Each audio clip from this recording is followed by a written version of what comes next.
Ladies and gentlemen, hey, hi, how you doing? Welcome back to the channel. Thank you so much for stopping by. Since day one of Black Ops 7, I have been on that camo grind, ultimately going for the Singularity Camo, our multiplayer mastery camo this year. And just the other day, I unlocked it in full. We've got it on every single gun now in a much more exciting way than last year with Black Ops 6, where you had to unlock it individually on every single gun at the end, which kind of, I think, defeated the purpose of the hype of unlocking the mastery camo. But this year, there's quite a bit to do as far as the camo grind goes, although it is, in my opinion, a little bit more streamlined and straightforward than in years past. And today I wanted to go through the ultimate Singularity Camo guide, break down every single camo challenge in the game, from your military camos to the specials to gold to Arclight to Tempest, and explain what exactly you need to do to make this grind as efficient and as easy as possible for you. So as we're going through everything, if you enjoy the video, you find the information helpful, do me a favor, just drop a like on it. It's always seriously appreciated, and it does really help out the channel.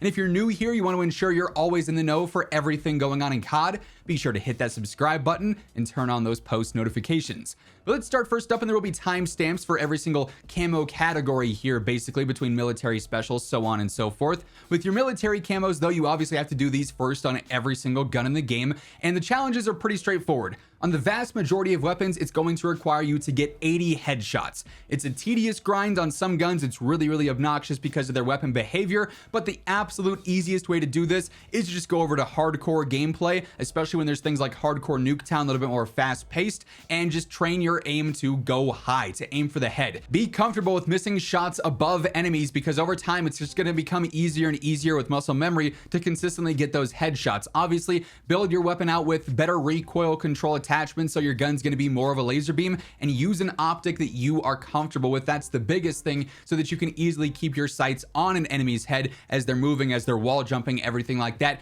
This one really comes down to just aim training over time, or ideally getting a lobby where players aren't moving a ton. Maybe there's a few AFKs at the start of a game, they're out getting their snack or filling up their water or something. You can get a couple of free headshots that way, but this one's pretty straightforward. On the snipers, it's going to require you to get 81 shots. Again, just the absolute easiest way is to be in hardcore. The VS Recon can one shot in core, and at times so can the Shadow, but like for the Ion, which does require headshots, even then hardcore is probably going to make your life a little bit easier at times, but this was going to be more preference based, because if you're very good at the sniper, you can maybe get by with this in core. Otherwise, hardcore can always guarantee you're going to get that one shot, if you're getting the kill, of course. And then with shotguns, it's going to require 80 point blanks. This was by far my least favorite, because point blanks are pretty strict in this game. Like, you have to be up in the enemy's faces. So for this, it's really going to be about queuing into small maps. I think Flagship is pretty good for this. I think Hijacked is pretty good, because you can play a lot of corners there. Then especially Nuketown, and ultimately the face-off mosh pit. At the time that I'm recording this, that's not in the game. I really wish it was when I was doing this grind though, but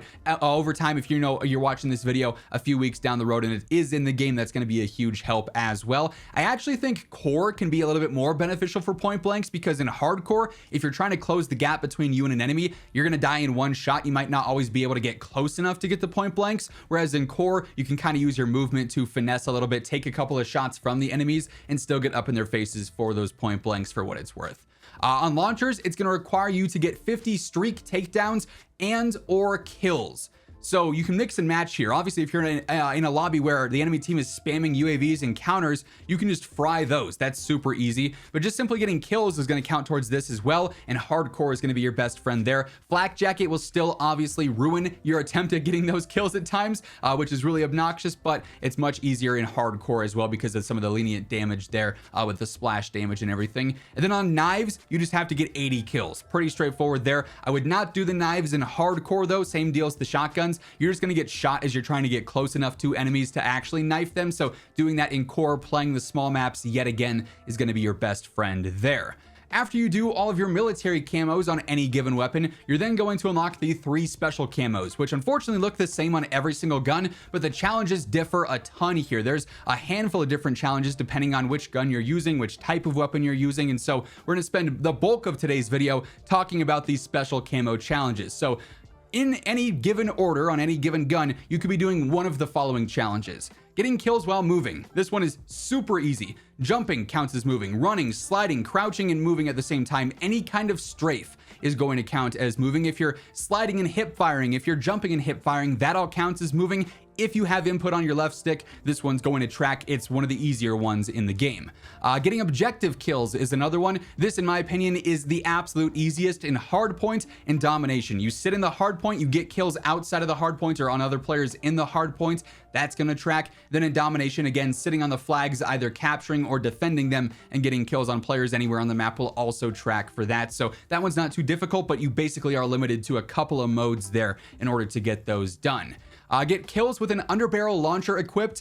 At the time of recording this challenge does require you to actually get the kill with this standard underbarrel launcher. That one's the easiest in my opinion. Unfortunately, it's not cheesy where like you can put on the smoke underbarrel and then just get 20 kills or whatever it is with your gun normally. That's tracked in years past. It doesn't this year. It does need you to get the full kill with the noob tube. So in that case, I'd recommend playing hardcore so you can basically guarantee that one-shot kill with it. Another one requires you to get kills with 5 or more attachments. Just load up your gun with 5 attachments, or if you want to, you could use Gunfighter. It's not going to, penalize you for using more than 5 attachments and just get basic kills. This one's great because oftentimes you can complete it at the same time as the other special camo challenges that you're doing for a weapon as well. Next up, get kills shortly after sprinting. This one is going to come naturally in a lot of cases because you're going to be sprinting around the map so much. This will still track if you're sprinting and you go into a jump shot, if you're sprinting and you go into a slide and then get a kill there, or you can really focus on, okay, I'm sprinting, and I'm immediately pulling the left trigger and then my right trigger to take out the enemy there. It's just kind of a muscle memory and a force it into your gameplay kind of thing. Just make sure you're going to be sprinting as much as you can into choke points here, and it'll, again, like I said, basically just come naturally there. Get kills with a 4x scope or higher. Very straightforward. Yeah, the optics will list down what kind of magnification it is. Just find a 4x scope that you're comfortable with, or a higher zoom one if you want that, and then just put in the work. Again, this one is super easy to track as you're playing and doing the other camo challenges for that gun as well. Kills with a suppressor equipped. Also pretty straightforward. Just put on either the monolithic or the basic suppressor and you're good to go. Running hardcore, the kills will be a little bit easier because you don't need to hit as many shots, of course. Kills with gunfighter / 8 attachments on your weapon. Again, very straightforward. Some of these obviously are much easier than others. You can track this one at the same time as your other ones, and you just simply have to get straight up kills. So once more, I'd probably just be jumping into hardcore with gunfighter equipped. Hipfire kills here is not too difficult. You can load up your gun with various different hipfire spread attachments and increase that quite a bit with some muzzles, some lasers, things of that nature, and then you'll be good to go. You obviously want to play a little bit more up close with this, so I would recommend queuing into some small maps that have more condensed lines of sight in areas like that. Nuketown is probably going to be your best bet for that as of right now, or Face Off eventually too. Next up, get 2 kills without reloading. This is one of my favorite challenges in the game just because it's fun to look so stupid just spraying at nothing and hoping an enemy walks into your sight. Obviously, if there's 2 enemies lined up, you can get some double kills and this will count very easy. The best bet with this though is to put on whatever the maximum extended mag is that you have, and then after you get that first kill, just start spraying. I would recommend hardcore for this, absolutely. That way you don't have to land as many shots. There's been a bunch of times where I'm spraying, and then an enemy just barely peeks, and like my last 1 or 2 bullets, I end up getting the kill before I have to reload, and that would not have happened in core because they would have had more health that I would not have been able to actually deplete with those last couple of bullets there. So this one's going to take some time to get used to. Obviously, again, the smaller maps, just so the enemies are a bit more condensed. Knowing the spawns, having UAVs up will also make this a little bit easier, so you can sort of pre-fire in certain directions there and hopefully get those 2 kills. It doesn't have to be a double kill for what it's worth. If you have a 100 round extended mag or whatever, and you fire and get a kill with bullet number 2 and then bullet number 98, and there's a huge gap in between, that's still going to track there. Get kills on enemies affected by your tactical, or with the new update, affected by your non-lethal score streak. Run the scout pulse, run the UAV or the counter UAV. Those will all track super easy. I wish it was like that. I actually finished all these challenges the day before they made that change. Other than that, I'd recommend probably using the stuns. That's just what I found the most success with. There are some other decent nades. The ones that make you hallucinate can affect players decently well, but that's going to depend on a lot of players running through them at times. To me, the stuns, being in full control, knowing that I can actually stop my enemy from aiming a little bit more accurately because they are stunned, helped out a ton for me personally. Get kills with no attachments. Very straightforward. You're going to have to strip your gun entirely, 0 attachments, and then just play basic. I'd probably do hardcore, so it's a little bit easier there because your recoil and your range might not be as good as with attachments, obviously. Get kills without taking damage. This one, absolutely do it in hardcore, because very rarely are you taking damage and surviving. Basically, if you're getting a kill in hardcore, it's going to track for this one. So that one's pretty straightforward. Get kills while or after sliding, jumping, or diving. And that's a wall jump on there as well, for what it's worth. This one, really obnoxious, because for me, the sliding kills weren't really counting. The diving kills weren't really counting. I had to force wall jumps into my gameplay for this one. So I'd recommend just trying to spam those basically. And it's not super forgiving with this. Like, you got to get the kill pretty quickly after you wall jump here. So once more, playing some of the smaller maps, just so the action's a bit more condensed, is going to be the go-to there.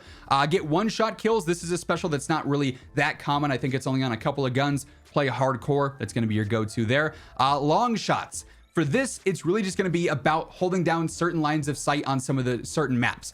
For instance, on Flagship, down the very center of the map, in between the sniper boxes, that'll count as a long shot. On Homestead, the super pretty Aurora Borealis map there, on the outside on the ice, there's a ton of long shot spots there. Basically, it's just going to be really about finding the lines of sights on certain maps, playing those longer angles. Again, I'd recommend hardcore here, so you only have to land 1 or 2 shots to get that long shot kill. Luckily, it's mostly like snipers and marksmen that require these, which ultimately mean it's going to be pretty easy because those are stronger weapons and pretty useful at those ranges.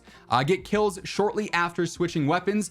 I just basically be spamming your switch constantly, like going from your primary to your knife or primary to your secondary here, as you are getting close to choke points there. Or if you see somebody in your sights, you know you have the jump on them because they don't see you yet, make sure you just do that last second switch real quick so you get guaranteed tracking on that one. And then lastly, for the specials on the launchers, these are obviously different entirely.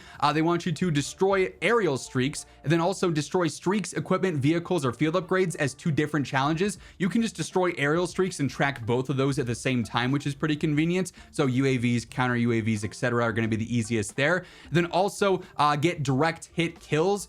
Pretty obnoxious here, all things considered.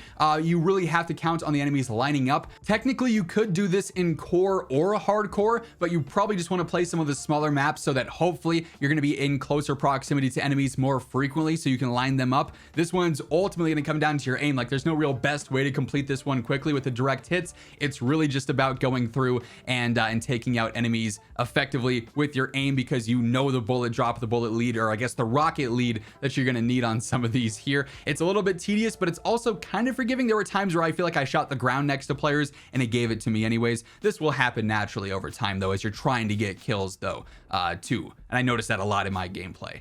Then we get to the gold camos. After you complete the 3 special camos on any given gun, you unlock the ability to get gold. And here it's very straightforward. Basically, for every gun in the game outside of launchers, they need you to get 3 kills without dying. So for this, I would personally recommend running an objective-based hardcore mode. So objective being domination, hardpoint. The spawns are going to be a little bit easier to understand there, especially in domination. So you're going to typically know where the enemies are. Hardpoint, they do flip a little bit weird, which is also why I'd recommend you run a UAV, a scout pulse, potentially a counter UAV if you want, and then also play in a party so you have control of the map, ideally with your friends. You're getting comms saying, okay, the spawns flip, there's one push in the left side, whatever the case is. That'll make those 3 a lot easier. And they also can stack too. So if you go on a 3 kill streak, that'll count for 1. If you go on a 6 kill streak, that'll count for 2. If you go on a 9 kill streak, that'll count for 3. So long as you're getting all the kills with that gun and not like your secondary or your streaks or something, that's why I wouldn't recommend running lethal streaks. That'll track pretty easy. And I think playing objective modes in hardcore will make that a lot easier too. On the launcher though, they just want you to get 3 kills in a match 10 times. Luckily though, this is basically just getting 30 kills is what the tracking mostly seems to do. I've had situations where I got 2 kills in one match, then 1 kill the next match, and it tracked as 1 full for me there. This can also stack though, so if you get 12 kills in one match with your launcher, that'll count for a 4 that you need there. That one's pretty straightforward, all things considered. After you get gold on every single weapon in a category, you then unlock Arclight or diamonds for that category, and this is the same for all guns. It's to get 10 double kills. Pretty tedious on some weapons and incredibly easy on others. The double kill leniency here is pretty nice. Like, it doesn't really seem like it's gonna make you get 2 kills back to back instantaneously. It can be 1 kill, slight break, few seconds, second kill, and it'll track there for you. With this, play small maps, play objective based modes, because there's typically going to be more than one enemy going for the hard point, going for the domination flags, going for the overload stuff, whatever the case is there, right? And if you're playing smaller maps like Flagship, like Hijacked, like Nuketown or Face Off, the double kills are going to flow a lot more naturally there. I'd also recommend Hardcore just so you can easily, quickly get those shots in and get those quick double kills. If you know the spawn system, I had a lot where I got like 2 or 3 double kills done because I'm spraying into one of the yards in Nuketown and all the enemies are spawning right in front of me. And then lastly, once you've gone through and unlocked Arclight on every gun in the game, or 30 weapons if you're watching this in the future, keep in mind you can down the road, once we have new seasonal weapons in season 1, 2, 3, you can replace the base gun. So if you don't want to do the launchers, you don't want to do the knives, or there's an annoying sniper or something, the Ion, you can then go through and switch that with a new weapon, and that'll still track. You just have to have 30 weapons in general achieved here. You'll then unlock the Tempest challenges, which require you to get 5 kills in a life without dying. So a bloodthirsty, basically. Once again, these can stack. You only have to do this 3 times per weapon, which is not too bad. I got so many times where I did 1 weapon in a game and then started on my second one and I was flying through these. You have to play smart for this. Again, I would play small maps, so there's going to be constant action, constant opportunity for kills. Play objective based modes once more, so players are funneling to the hard point, they're funneling to the flags. I would definitely recommend playing in a party with this as well, so you can get even more comms. They're going to the A flag, they're going to the next hard point, they're pushing the flank or something like that, and use your UAVs, use your scout pulses. Ideally, your teammates are also using UAVs, so you have that radar up. I would probably do this in hardcore as well. That way, if you're not using a suppressor, you're not going to show up on that mini map unless, of course, the enemies get a UAV in that case.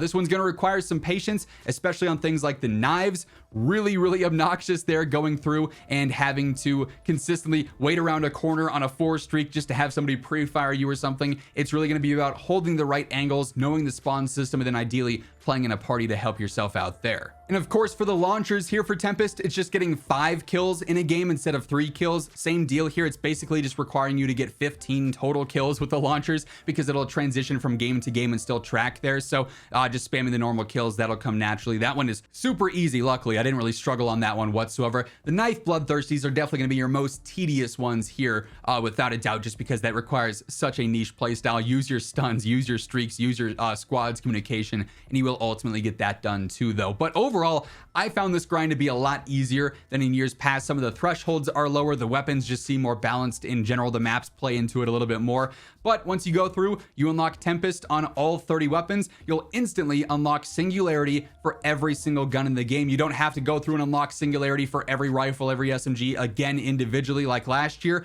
You can just get it as one big finale. It's unlocked for every gun, and then you can move on to whatever mode you're going to go for the next Mastery Camo in. For me personally, it's campaign. I think that one looks pretty clean as well, but hopefully this helps you out on your grind to the Singularity Camo. If it did, do me a favor, drop a like on the video, and if you're new to the channel, you want to make sure you're always in the know for everything going on in COD, be sure to hit that subscribe button and turn on those post notifications. But once again, thank you so much for tuning in, and until next time, take it easy, have an awesome rest of your day, and I'll catch you later.